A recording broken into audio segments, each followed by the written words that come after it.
Mike MD's, this car, second gen Mini Cooper, is running rough, and we're gonna figure out why. Is it a faulty ignition coil, throttle body, lean mixture, bad injector? We're gonna diagnose it here. Let's see what it sounds like. Where's the key? There it is. So I already checked faults. It's got a misfire on cylinder 2. So let's check it out. All right, pulling the spark plug, it does smell like fuel. It's kind of fouled out. So I'm gonna swap plugs and coils from another cylinder, see what happens. Okay, even after swapping from one to the other, it's still, the misfire did not migrate to the other cylinder, so that means it's either a fuel injector or something else is going on. So we're gonna get the Boroscope in here and see what we find. So let's take a look here.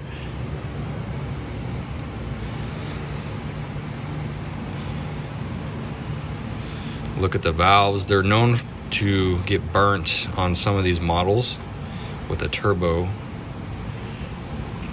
The exhaust valve, there's one of them. I just want to quickly interrupt and to remind you to please, if you haven't already, like and subscribe. The more subscribers I get, the more excited I get to make content for you just like this. And if you have any comments on what you'd like to see, then comment below. Back to the show. Looks fine. Some carbon buildup on it. Oh, I saw something. Look at that right there. See that? A piece of the valve is missing. It's burnt. So that explains it. That explains it. So it saves me some time to use this camera from doing a compression test. I mean, a compression test would have kind of answered the question, but I still would have to go in there in the camera. So sometimes it's nice to take a little shortcut. So there we go. So it has a burnt exhaust valve. It's gonna have to be replaced. And the only way to replace it is pull the whole cylinder head off. It has to be removed. We inspect it, make sure there's no other damage. And if it looks good visually, we'll send it off to the machine shop and we'll have them pressure test it and replace the valve. We replace valve guide seals as well. If it needs a valve seat, then they'll do that too. And then they resurface the cylinder head, clean it up, pressure test it, and then we install it. So we're gonna see if the customer would like to do this job. It's not a cheap job and it's a lot of labor. In fact, pulling the cylinder head is about the same labor, and the labor guide is actually removing and installing the complete engine. So it's just quite a bit of labor to get this thing off here. So we'll present it to the customer and see if he wants to do it. All right, customer, we showed him what's going on with it. He actually came here in person and we showed him with the Boroscope and explained everything. And a really good customer of ours, long-time customer, and kind of weighed if it's worth him doing it or not based off of the value of the vehicle. And the wife loves the car too much, you know, so he gave us an okay to do it. So we're going for it. Well, first things first is disconnect the battery before we get started on everything, because we're gonna have the fuel system apart and opened up, so we don't want anything crazy happening here. All right, I won't bore you with like a total play-by-play or fast-forward thing. I'll just kind of do it in steps, kind of show you where we're at here. And basically, I'm just going to take apart everything you see. I'm going to take the valve cover off, all the ignition coils off, the turbo. I got to disconnect everything and pull it aside, pull some of it out. The induction system, of course, all the fuel system over here, the intake manifold on the back side. So as I go, I'll kind of do a little bit step by step here. All right, we made some pretty good progress here. I have the turbocharger to the side. I have the engine mount and assembly on the or right here, well, the left facing me. All that is out. I have it supported by the special tool bracket holding up that side of the engine. Also the thermostat and some of this other wiring. All this is out. The fuel pump, the mechanical fuel pump, and then also the vacuum pump. Everything up here looks pretty good. Got the intake manifold to the side, the fuel injector's off, all the harnesses on the back too. So now I just set timing. I put the timing blocks on, just put the pin on, and gonna loosen the bolts for the VANOS gears there and start tearing this thing apart. I'm gonna take the head bolts out, and it's gonna take 2 people to lift this thing out of here. So once we get it out, I'll show you what it looks like on the top side of the engine. It's kind of cool to see that stuff. You don't see it very often. And we'll put it on the bench and start disassembling the cylinder head and prep it for the machine shop. Right, while I was pulling the tensioner out, it came apart in my hand and this piece almost fell into the engine. I barely caught it. I had my partner help me here get it out. We'll be replacing this for sure. Don't slice it. Don't put like Gary Coon. I got this from bed. Right, cylinder head is off, and there we go. We're take a look at the pistons. Gonna inspect. Make sure there's no damage. The sidewalls on this engine look fantastic. Lots of life left on this thing. I'm going to pull the gasket off and clean everything up. Prep it for when we stab in the new engine, the new cylinder head. And we have lots of parts off here. Look at all these parts. Lots of parts to go back together here. Lots of tools to do it. And let's check this cylinder head out. Look at this thing. So you can see here, that one right there, that's cylinder number 2, exhaust valve right in there, and it's got a big chunk missing out of it. It's all nice and burnt. And we're gonna replace that and clean this thing up, send it to the machine shop, prep it. First we have to tear everything down, remove all this stuff off of here, all this stuff here, all the Valvetronic stuff and the camshafts and everything. And strip it down and send it off to machine shop. All right, we're on our way here, and we have we're going to take the Valvetronic springs off of here, and it requires a special tool to compress them and remove them while they're compressed. All right, disassembled everything pretty much. It's pretty much ready for the machine shop now. You can see all the parts here that we took off: camshafts, intermediate shafts, lifters, levers, all kinds of fun stuff over here. All right, we just got the cylinder head back from the machine shop. It looks great. You only had to replace one of the valves. The rest looked fine. I did a full head job here, lapped the valves, did the valve seats on it, pressure tested it, resurfaced everything. It looks good. So this is the bad valve that was in there right now, you can see. So according to the gentleman at the machine shop, the reason why this happens is because a piece of carbon will get jammed in between the face of the valve and the face of the seat, and it acts like a briquette, and it gets red hot and it starts burning the edge of the valve here.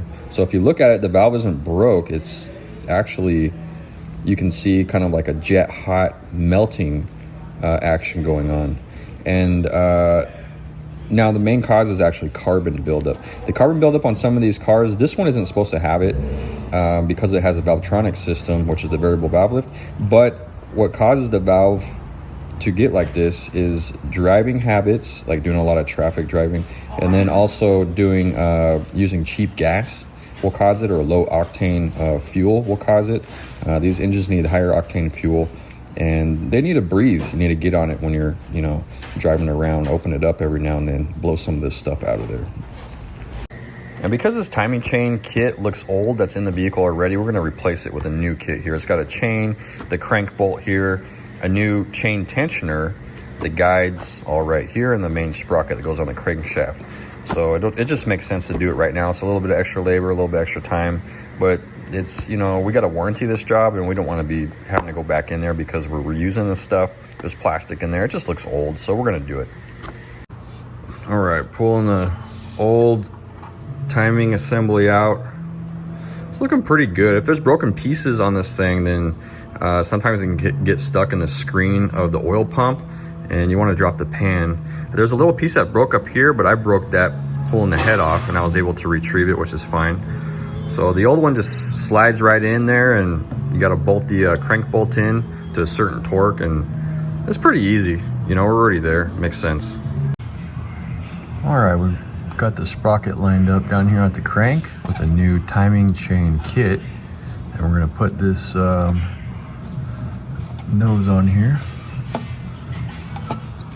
just like that.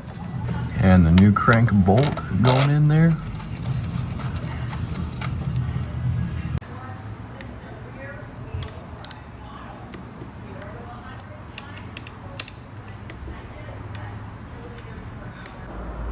All right, now we're going back together for everything on the cylinder head. Put all the camshafts in, torqued everything to spec, used assembly lube, of course. And now I'm preparing the fuel rail to go back in here. And we're replacing all the seals on each fuel injector. It's a kit. It comes with the Teflon tip seal here, the decoupler ring right here, and of course, the seal right here that goes into the rail. All right, I have the new Teflon seals on the tips here. And when going on with these, you have to use this cone to guide it on, and then you have to use these reduction pieces right here. So each one goes over there. It's a taper inside of here, and it makes it smaller and smaller and smaller so it'll fit in the cylinder head bore. All right, the new cylinder head is ready to put on here, and the deck of the block is all nice and cleaned up. We got the new gasket on here and ready to throw this thing on. All right, we got the head on here. It's difficult because it's a little heavy and it's a little awkward bending over the front bumper area, and also while getting the chain on. Definitely a two-man job unless you have like a cherry picker. Works pretty good. So now I'm just putting the head bolts in here, and the wash is already set down in there, and the bolts should be lubed according to the repair instructions. So just getting everything ready before we torque it down. Cylinder head is torqued down, timing chain is in, timing's not torqued down yet. I have the timing blocks on here, and I'm ready to torque down the timing units here, the timing gears. Turbocharger's in, the exhaust system's in here, thermostat on that side is in, fuel pump, intake manifold. There's a few things I need to do over here. I need to put all the engine mounting back on here, the drive belt tensioner, the throttle body back on the back side there, the induction pipe system, a few little things like that before we can add some coolant in it. And before I put the cover back on here, I'm gonna, put some oil on top of here. It already has assembly lube, but it's still gonna be a dry start in certain things. So I'll put a little bit of oil on here before we put the top back on. All right, always gotta remember to take the timing pin out of the crank, otherwise you have big problems. Got it. All right. And then before I button everything up down here in the wheel well, I'm going to turn the engine over a few times just to make sure I feel compression on each stroke, and then also to help prime the pump a little bit, get some of that oil pressure up in the head, just a little bit at least. All right, I'm about to start it. Everything's back together here, just double checking a few other things. Added coolant to it. Already checked the oil, it's good. So hooked the battery back up. So we're gonna start it, and it's gonna run a little bit rough for a while because there's no fuel in the fuel lines, no fuel pressure built up in the high pressure fuel rail from the fuel pump, which drives off the camshaft. Also, there's probably not enough oil pressure in the timing units. So we'll see, cross our fingers, hopefully everything's good. Okay, this is the very first start here. So let's see here how it does.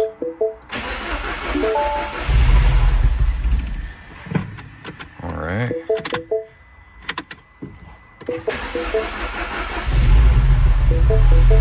Okay, there we go. It's a good sign. Fuel pressure's building up in the system there. As of now, there's no misfires. I don't feel anything. Of course, it's just the first cold start. So I'll just let it idle here, double check the coolant system, make sure it's bled, not that the impeller for the water pump is spinning. Let it idle here for about 10 minutes, and then clear any fault codes. We'll drive it, and that'll be the real test. When we bleed the coolant system, we turn the heater on, full blast here.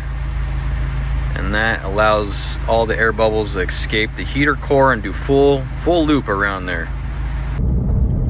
Driving this car around, it feels great. So there's no hiccups. Everything turned out fantastic. It's got the power it needs, no weird noises. It just feels fantastic. So I appreciate you joining me on this adventure. And what it comes down to prevent things like this is good driving habits, meaning no short trips. That's probably one of the main ones. Like if you're just going to the grocery store and it's barely getting warmed up, and then you know, go back home and park this thing, and you do that a bunch of times, the carbon will build up in it. Or if you're doing a lot of traffic driving, and also if you're using poor fuel quality, poor gas quality, you know, make sure you definitely got to use premium on these cars, especially the S model, and a good quality gas, you know, a top tier gas, Shell 76, Chevron, any of those are great. So please like and subscribe, and I'll see you on the next one. Happy motoring to you.